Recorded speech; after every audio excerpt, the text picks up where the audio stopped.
नमस्कार, जय भीम. प्रबुद्ध नायक लेखक प्राध्यापक रतनलाल सोनाग्रा यांचा जीवन प्रवास या सदराखाली आपण त्यांच्याकडनं जाणून घेणार आहोत. सर, तुमच्या आयुष्यामध्ये भरपूर लेखक, साहित्यिक, चळवळीतली भरपूर लोक तुमच्या आयुष्यामध्ये आलेत. त्यामध्ये असा कुठला एखादा साहित्यिक आहे का की त्यांचा प्रभाव तुमच्यावर झाला आणि तुम्ही लिखाणाला किंवा साहित्याला सुरुवात केली? तसे अनेक साहित्यिकांचा माझ्या जीवनावरती परिणाम झालेला आहे. विशेषतः महापंडित राहुल सांकृत्यायन यांचा माझ्या मनावरती खूप परिणाम झाला. दुसरे हिंदीचे लेखक यशपाल आहेत, त्यांच्याही लिखाणाचा खूप चांगला परिणाम झाला. इतर सर्व लेखक आहेत, पण मराठी साहित्यामध्ये महाराष्ट्रामध्ये ज्यांचा खूप परिणाम झाला ते म्हणजे कर्मवीर विठ्ठल रामजी शिंदे.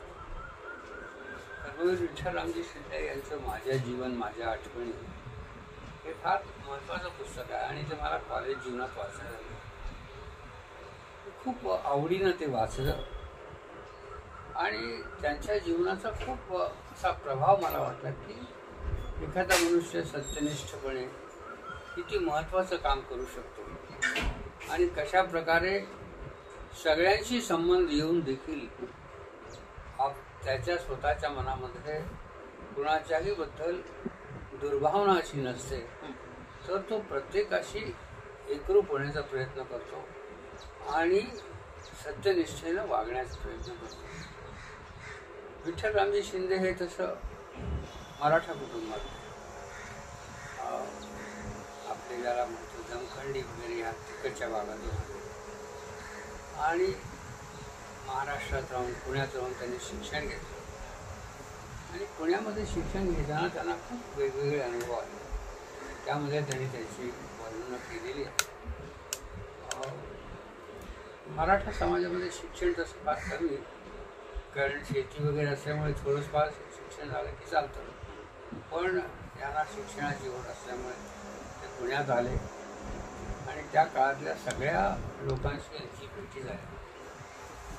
आश्चर्य म्हणजे हा एकमेव असा माणूस आहे की ज्याने टिळकापासून ते गांधीपर्यंत यांचे संबंध आले आणि प्रत्येकाच्या याच्यामध्ये त्यांनी सहभाग घेतला. म्हणजे टिळकापासून गांधीपर्यंत म्हणताना त्याच्यामध्ये डॉक्टर बाबासाहेब आंबेडकरही आहेत आणि अशा प्रकारे इतक्या लोकांशी संबंध येऊन देखील आपलं जीवन कार्य अत्यंत निष्ठेनं करणारे विठ्ठल रामजी शिंदे ही एक फार मला महत्त्वाची गोष्ट वाटते.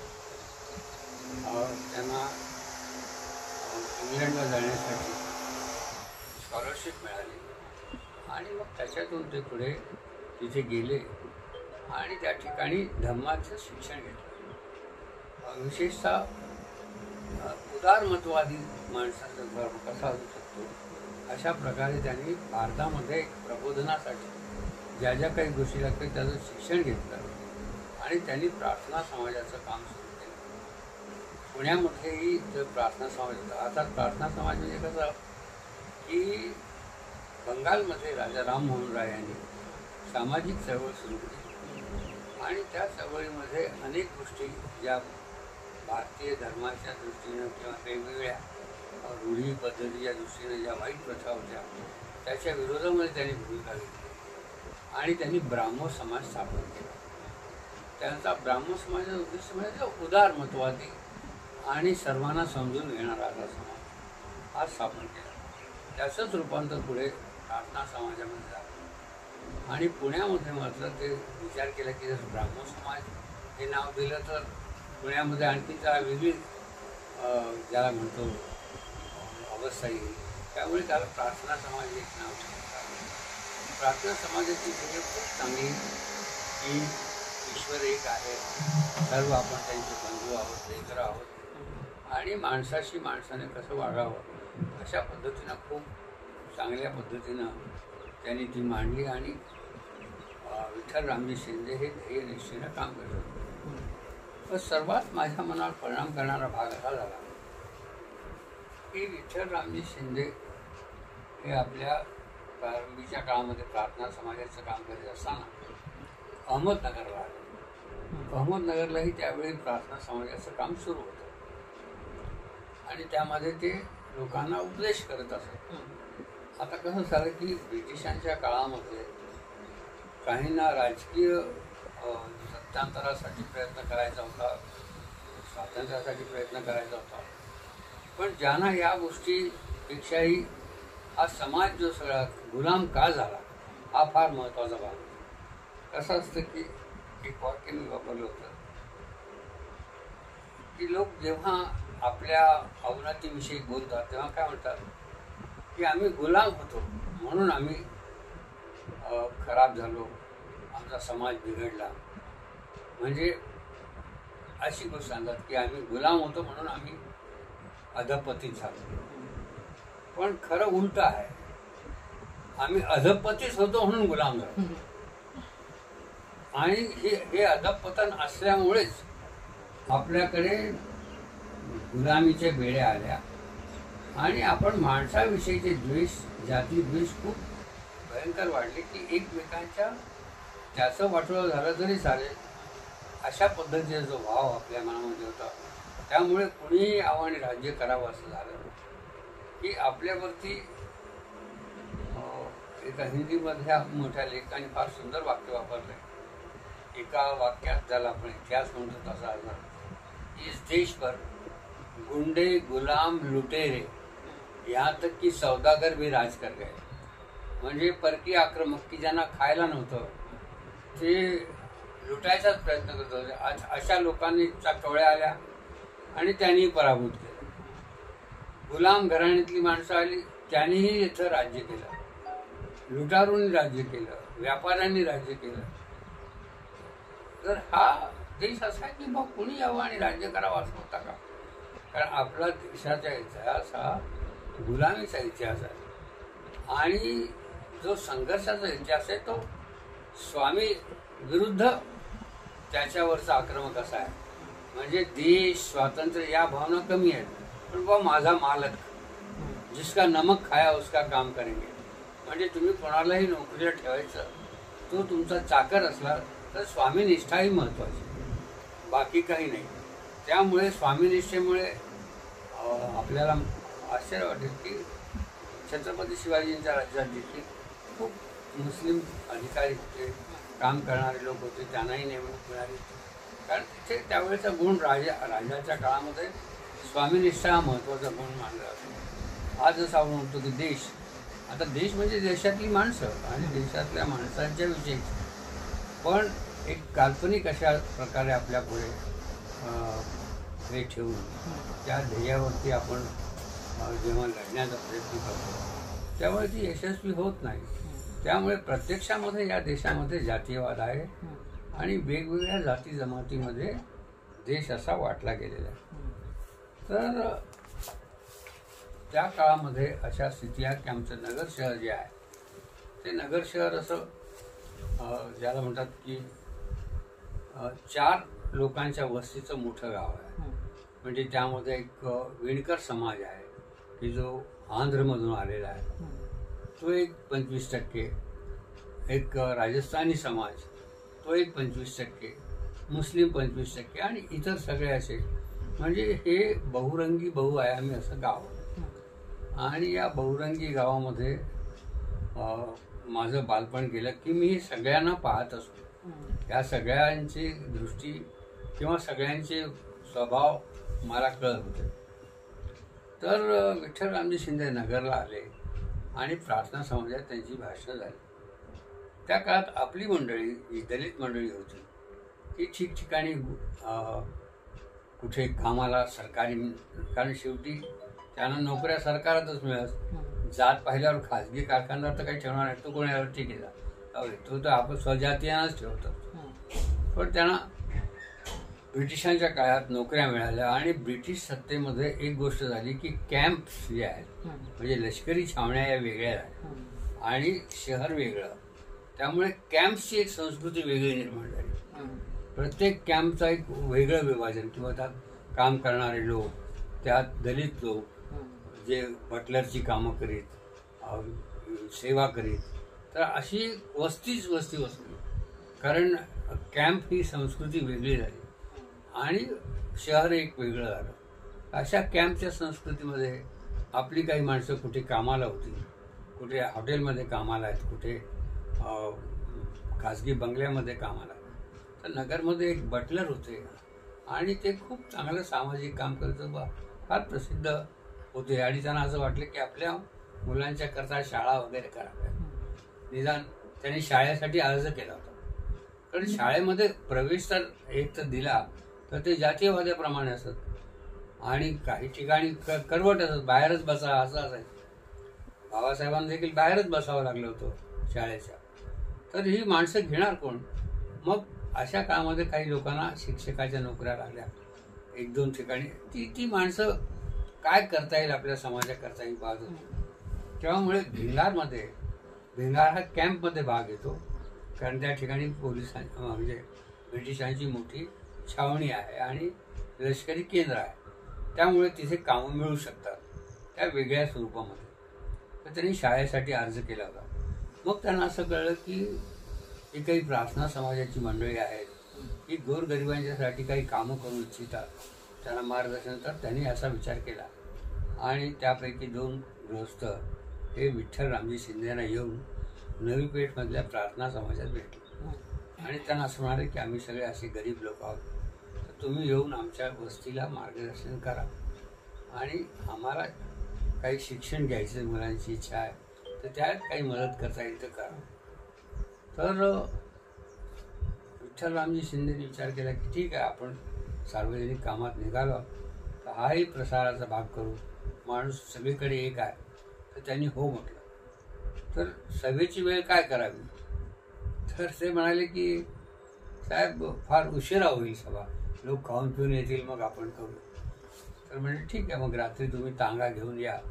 तर ती माणसं तांगा घेऊन आली आणि तांग्यामध्ये ते रात्री 9 वाजता 9:30 वाजता निघाले आणि खूप उशिरा जवळजवळ 12 वाजता ती सभा झाली.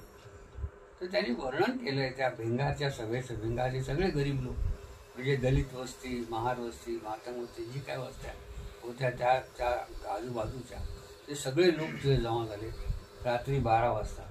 खूप ज्यांना शक्य आहे ते सगळं स्वच्छ कपडे घालून वगैरे आले. ठिकठिकाणी त्यांनी पलिते लावले. त्यावेळी लाईट नव्हते, 100-125 वर्ष झाली या गोष्टीला.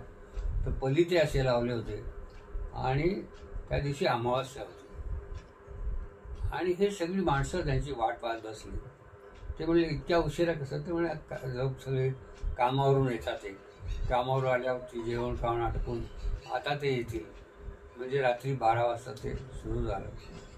आणि विठ्ठल रामजी शिंदेने हे सगळं स्वरूप पाहिलं, ती गरिबी, पण ती त्यांची ओढ की बा आपल्याला पुढं गेलं पाहिजे. तर मग त्यांनी तिथे भाषण केलं आणि त्यांनी असं भाषण केलं की त्या क्षणात त्यांच्या मनात विचार आला. त्यांनी त्यात लिहिलं आहे की मला असं वाटलं की या पुढचं आपलं जीवन हे सर्व या लोकांना सात्वित करून टाकावं. तर हा पहिला भाग झाला आमच्या नगरजवळ. भिंगार येथे त्यांनी प्रतिज्ञा केली की आता यापुढे माझं सगळं आयुष्य हे तुमच्या सेवेसाठी मी वाहून घेणार आहे. फार मला परिणाम माझ्या मनावरती असा झाला की एक माणसानं आपलं आयुष्य सगळं दलितांना द्यावं. एका सभेमध्ये सगळं दृश्य पाहून त्यांचं सगळं प्रेम, लोकांची निष्ठा, लोकांचा सगळा जो कार्याबद्दल विषयीची आस्था, सहभाग ते पाहून. तर मग त्यात 3-4 लोकांची नावं त्यांनी ठेवली होती की बाबा ती माणसं ही शाळेसाठी आम्ही परवानगी मागतो. आणि मी म्हटलं ती अमावास्या होती.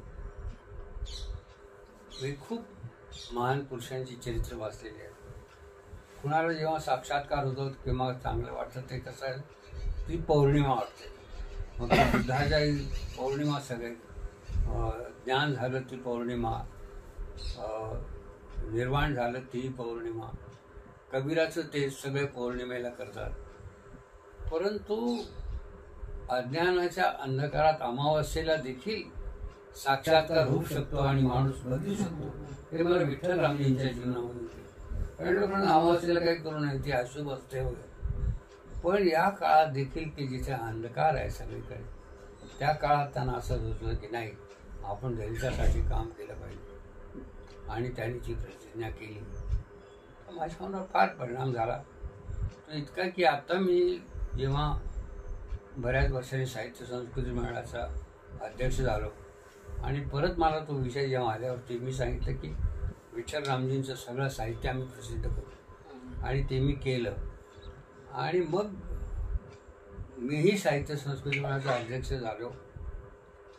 त्यात मी जाहीर केलं, तुम्हाला सत्कार झाला नगरला, की ज्या विठ्ठल रामजी शिंदेनी गोरगरिबांचं काम सुरू केलं आणि पहिल्यांदा अस्पृश्यतेचा लढा, अस्पृश्यतेचा प्रश्न जगापुढे मांडला. त्यांनी अस्पृश्यतेवरती खूप लिहिलं, लेखन केलं, कुठून काय वगैरे. आणि लेखन करून नुसतं थांबले नाही, तर त्यांनी जी काँग्रेसची चळवळ होती त्या लोकांना पटवून दिलं की हा प्रश्न देखील तुम्ही तुमच्या ऐरणीवर घेतला पाहिजे. नुसतं ब्रिटिशांचं राज्य जावं हे महत्त्वाचं नाही, तर या देशामध्ये एकता समता यावी याच्यासाठी तुम्ही काही प्रयत्न कराल का. आणि बाबासाहेबांचाही उद्देश हा होता की गांधीजी होता ते म्हणाले की गांधीजी तुम्ही हे खर्च करता ठीक आहे, परंतु ते जर माझ्यासारख्याला दिले असतं तर मी खूप चांगल्या पद्धतीनं काम केलं. आणि तुम्ही या छोट्या छोट्या गोष्टीपेक्षाही जर सांगितलं असतं की प्रत्येक माणसाने दलित स्त्रीला कामावर ठेवावं, नोकरीवर ठेवावं, तर अधिक झालं असतं. तर हा प्रश्न पण सर्वात आधी विठ्ठल रामजी शिंदेनी मांडला, अस्पृश्यतेचा प्रश्न. आणि त्याच्यावरती लेखन केलं, संशोधन केलं आणि कार्य सुरू केलं शिकवण्याचं. आता कसं झालं की बऱ्याच वेळेला आपण काही लोकांची काल्पनिक भांडणं लावून टाकतो, पण मोठी माणसं ही खरंच मनानं मोठी असतात. ती एकमेकाच्या विरोधात असतील, विचार विरोधी असतील, कधी काळी बोलतही असतील, परंतु त्यांच्या एकमेकांचा विशेष जो सन्मान आहे तो फार महत्त्वाचा आहे. आणि काही वेळेला आपण तेवढंच धरून बसतो की ती माणसं विरोधात होती. तर असं मलाही कळलं की अरे विठ्ठलरामजी शिंदेचं काम फार मोठं आहे. म्हणून जेव्हा बेळगावच्या साहित्य संमेलनाचा मी अध्यक्ष झालो, दलित बौद्ध साहित्य संमेलनाचा, त्याच्यामधल्या माझ्या भाषणाचा शेवट मी असा केला की महाराष्ट्रामध्ये आपण ही नावं घ्यावी लागतील की समतेच्या लढ्यामध्ये शाहू फुले आंबेडकर असं म्हणतो, पण आपण आता एक नाव ॲडिशनल जोडलं पाहिजे. आणि ते मी त्याच वेळी जोडलं, 68 साली शाहू फुले आंबेडकर असं जोडलं पाहिजे. शाहू फुले शिंदे आंबेडकर अशी 4 नावं जोडली पाहिजे, कारण शिंदे यांची भूमिका फार महत्त्वाची होती आणि ती विसरली जाते. विसरली का जाते की मराठा मंडळींना असं वाटायला लागलं की हा मनुष्य आपला नाही आहे, हा त्यांची कामं करतो. आणि आपल्या माणसाला वाटलं की हा आपला कुठे आहे, हा त्यांचा मनुष्य आहे. कारण आताच्या काळामध्ये जेव्हा निवडणुकीचा प्रश्न येतो तेव्हा AP शब्द हा फार प्रसिद्ध आहे. मी गमतीनं माझ्या आत्मकथेत सांगितलं की आपल्यापैकी कोणी आहे का, तर AP फार सगळ्यांना वाटतं की हा AP आहे का. तसं ते दोन्हीकडे झालं, म्हणजे तेही आपलं म्हणेना आणि हेही आपलं म्हणेना. आणि त्यांनी मोठं कार्य सुरू केलं, ते सुद्धा अस्पृश्य वस्तीत जाऊन पुण्यामध्ये त्यांनी शाळा काढली. महात्मा फुल्यांची जी शाळा आहे ती चालवली पुढे. आणि त्या ठिकाणी ज्यांची बहीण होती ती कामाला होती आणि त्यांनी खूप मोठं काम केलं आणि प्रार्थना समाजाचं मोठं काम केलं, अस्पृश्यतेच्या शिक्षणाचं मोठं काम केलं. आणि खूप आश्चर्य वाटेल की त्या माणसाने किती संघर्ष करावा. टिळकांच्या बरोबर सुद्धा काम केलं की टिळकांना असं वाटलं की बाबा दारूबंदी झाली पाहिजे, तर दारूबंदीसाठी सुद्धा काही गोरगरीब दारूच्या व्यसनामध्ये नष्ट होतात तेव्हा तेही केलं पाहिजे, त्यांच्याबरोबर काम केलं. आणि शिक्षणाचंही काम सुरू केलं. तर याच्यामध्ये त्यांनी सर्वस्वपणे वाहून घेतलं. तर हा माझ्या मनावर फार परिणाम झाला आणि मी असं म्हटलं की कसे कसे झाले तपाय एक गंमत असं वाटतं की ते सयाजीराव महाराजांच्याकडे गेले.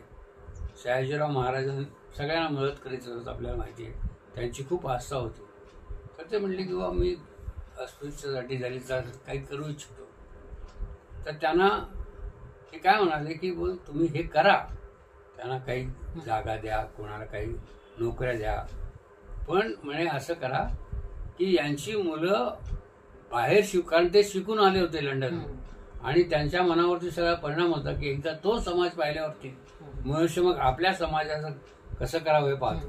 तर ते म्हणजे तुम्ही असं करा, अस्पृश्य मुलांना स्कॉलरशिप द्या, त्यांना विदेशात शिकवायला पाठवा हे एक करा, बाकीचे आणखीन कामं करा, पण एक महत्वाचं काम सांगितलं आणि ते सयाजीराव गायकवाडांच्या मनामध्ये बिंबलं.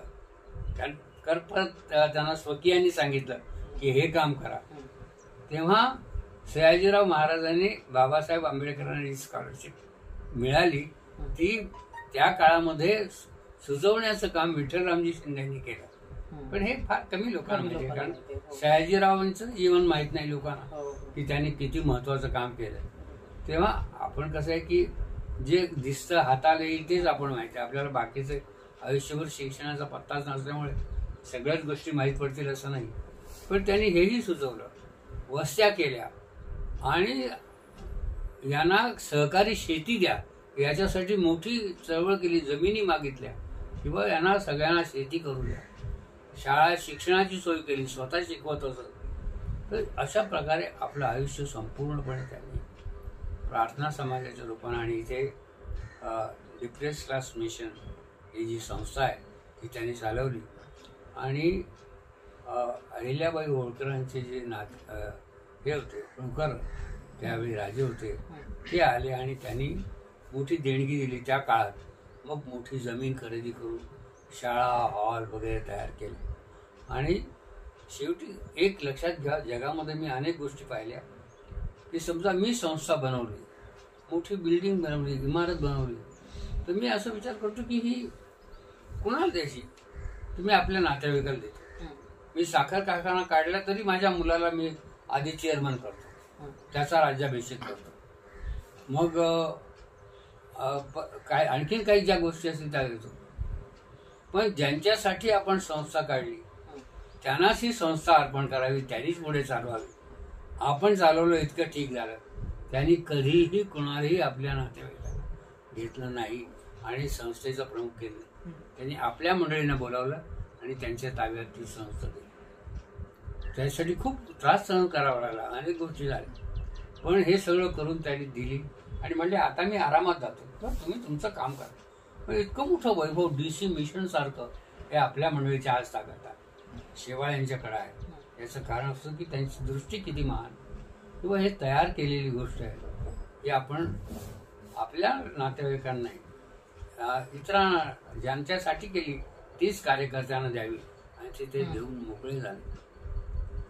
आपल्याला माहिती आहे की साधी एक खोली सुद्धा आता देवत नाही लोकांना. खोलीसाठी आईचाही खून करणारे लोक आहेत किंवा फ्लॅट नाही मिळाला म्हणून ह्याचं मर्डर केलं इस्टेटीसाठी. अशा काळामध्ये सर्व इतकी मोठं वैभव, इतकी जागा, ज्या काळात त्यांनी कॉलेज बांधले, शाळा बांधली, ते सगळं देऊन टाकावं आणि आपल्या लोकांच्या स्वाधीन करावं. आणि मग स्वतः वाईला गेले आणि प्रार्थना समाजामध्ये निवृत्त होऊन आपलं काम केलं. त्यांना राहायला घरही नव्हतं, ते घर देखील त्यांनी मिळवलं, सगळं किडी केलं. आणि महाराज म्हणत होते की अरे विठ्ठल, तू काही काम केलं नाहीस, तुझ्याकडे घर नाही, हे तुला मी घर बांधून किंवा नाही, मी आता केलंय साहेब असं, आणि घर बांधलं.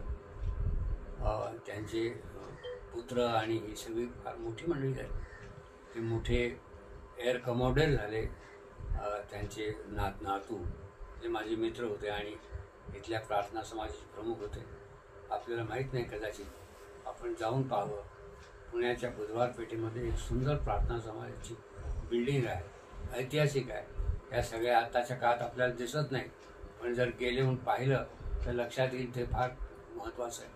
भांडारकर नावाचे मोठे विद्वान होते, त्यांनी मोठी संस्था काढली आणि वाचनालय, शाळा, कॉलेजेस हे गोरगरिबांसाठी व्हावं म्हणून मदत करणारे. त्यांचं स्तूप देखील तिथे स्मारक त्या ठिकाणी आहे आणि ते स्तूप बांधलंय त्यांनी. म्हणजे त्यांच्या मनावरती बुद्ध विचाराचा किती परिणाम होता. आणि शेवटी ते ब्रह्मदेशमध्ये गेले आणि त्यांनी तिथे एक बौद्ध भिक्षू होते मोठे, कोंडाणा हा शब्द वेगळा आहे, ते कौंडिन्य आहे. कौंडिन्य हे जे 5 शिष्य बुद्धांना पहिल्यांदा भेटले त्यापैकी एक कौंडिन्य नाव आहे. तर ते आपण पुढे उच्चार हे करताना झालं, पण त्यांची भेट झाली तिथे आणि ते म्हणाले की मला बुद्ध धर्माची तुम्ही दीक्षा द्या. तर त्यांनी सांगावं की अहो, मी तुम्हाला दीक्षा कसा देऊ शकतो, कारण तुम्ही आधीच त्या विचारानं हे दीक्षित आले आणि त्यामुळे त्यांनी जाऊन बौद्ध मंदिरात ते स्वतः अर्थानं स्वतःला बुद्धिस्ट समजत आणि त्यांनी बौद्ध धर्माचा स्वीकार केला रंगूनमध्ये जाऊन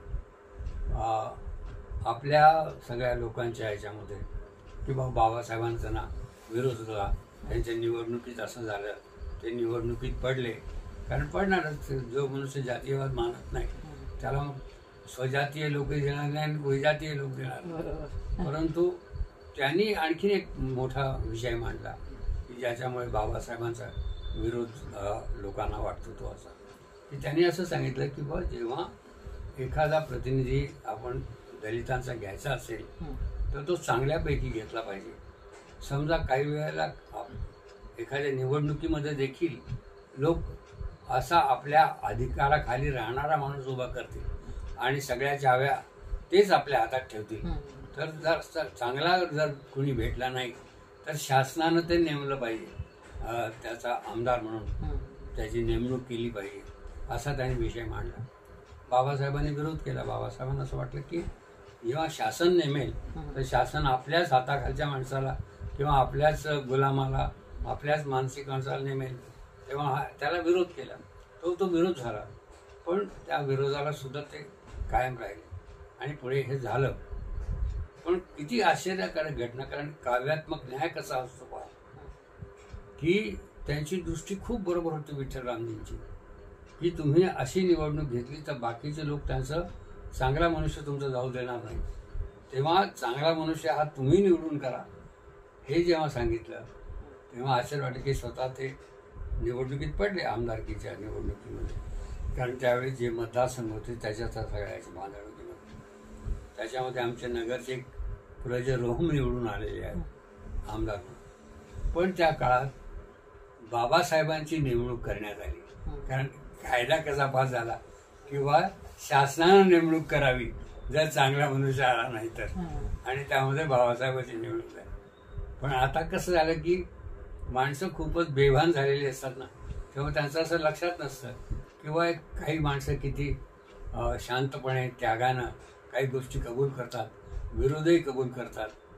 आणि अशा पद्धतीनं एक मोठा आश्चर्याचा धक्का की बाबा ज्याला विरोध केला की नाही शासनानं नेमू नये, पण मग बाकीचे पराभूत झाल्यावरती शासनानं जेव्हा बाबासाहेबांची नेमणूक केली तेव्हा एका अर्थानं एक काव्यात्मक न्याय झाला. तर या माणसांचे विरोध कसे असतात की ते मनात मी एक खूप सुंदर वाक्य वापरलं होतं की मागच्या पिढीची माणसं फार मोठी होती, ती बाहेर विरोध करायची, वैचारिक विरोध करायची, पण मनानं एक होती, आतून एक होती की नाही भलं झालं पाहिजे, आपण इंग्रजाशी भांडूया, आपण याच्याशी भांडूया, आपण एकमेकाशी भांडूया, परंतु जेव्हा हिताचा प्रश्न येईल तेव्हा आपण एक होऊया. तेव्हा एकमेकाविषयी असं होते. आता उलट स्थिती आहे नेमकं, वरून एक होतात, एक मोठा हार सगळ्यांच्या गळ्यात घालतात आणि दुसऱ्या दिवशीच एकमेकाच्या पाठीत स्वरा कुठलाही तयार असतो की हा जास्त तर नाही मागून घेईल, हा तर जास्त नाही करेल, हा स्वतः करता घेईल का नाही, अशी स्थिती आहे. त्यामुळे हा मोठा आहे की ही माणसं फारच मोठी आहेत, ही मनानं चांगली आहेत, मनानं एक आहेत, वरून वैचारिक मतभेद आहेत आणि मतभेद निवळल्यावरती एकमेकांना समजून घेण्याची सुद्धा पद्धत आहे की ज्याच्याशी मतभेद होते, बाबासाहेबांचा विरोध होता, त्याच DC मिशनमध्ये शेवटी बाबासाहेबांचा ज्याला आपण म्हणतो तळ होता. कधीही पुण्याला आले की त्या DC मिशन शिवाय कुठे जायचे नाहीत आणि पुणे करारामध्ये देखील विठ्ठलरामजी शिंदेची भूमिका महत्वाची होती. त्यांनी सहाय्य केलं या सगळ्या गोष्टी निस्तरण्यामध्ये, कारण त्यांनी काँग्रेसला देखील भाग पाडलं की हा प्रश्न घ्या, काँग्रेसच्या अधिवेशनामध्ये घ्या, आणि टिळकांना देखील भाग पाडला की हे प्रश्न महत्वाचे आहे.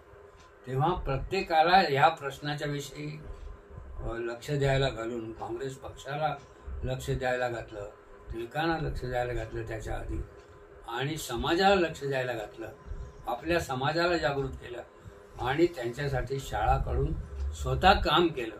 तर इतकी याच्यामध्ये ज्या आपण म्हणतो प्रेम, आस्था आणि असा प्रामाणिकपणा हा दुर्मिळ आहे. माझ्या जीवनावर फार परिणाम झाला.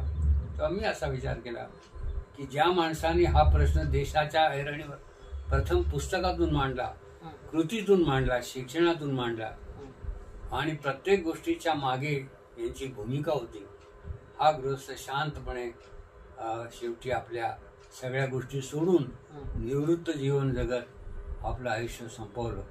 तर अशा माणसाची आस्था मला खूप असल्यामुळे मी त्यांचा परिचय देशाला व्हावा म्हणून विठ्ठल रामजी शिंदे हा हिंदीमध्ये ग्रंथ लिहिला किंवा यांचं जीवन लोकांना कळलं पाहिजे.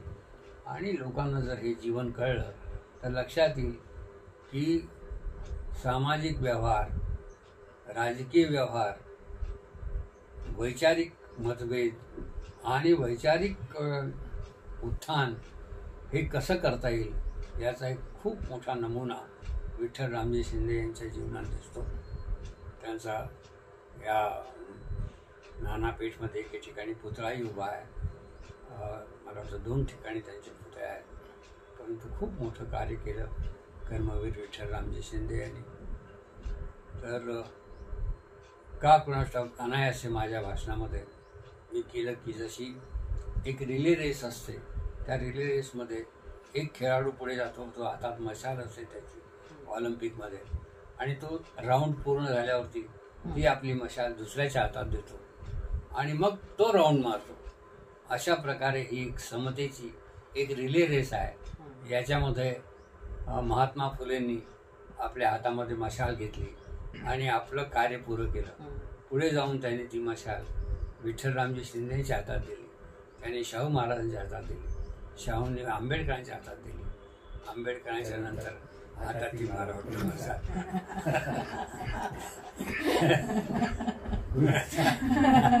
गेली.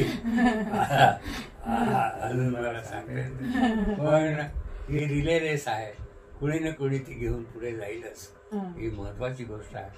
कारण माणसं असतात, आपल्याला माहिती आहे की बाबासाहेबांनंतर कांशीराम सारखा मनुष्य आला, त्यांनी परत ती मशाल धरली.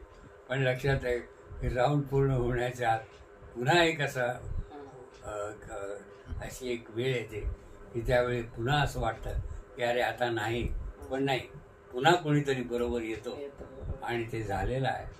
तर आता या राजकारणाच्या सगळ्या स्थितीत पाहताना चंद्रशेखर आझाद नावाचा एक खूप चांगला मनुष्य पुढे आलेला आहे की नाही, ते विचार मरत नाही, ही मशाल खाली पडू देणार नाही.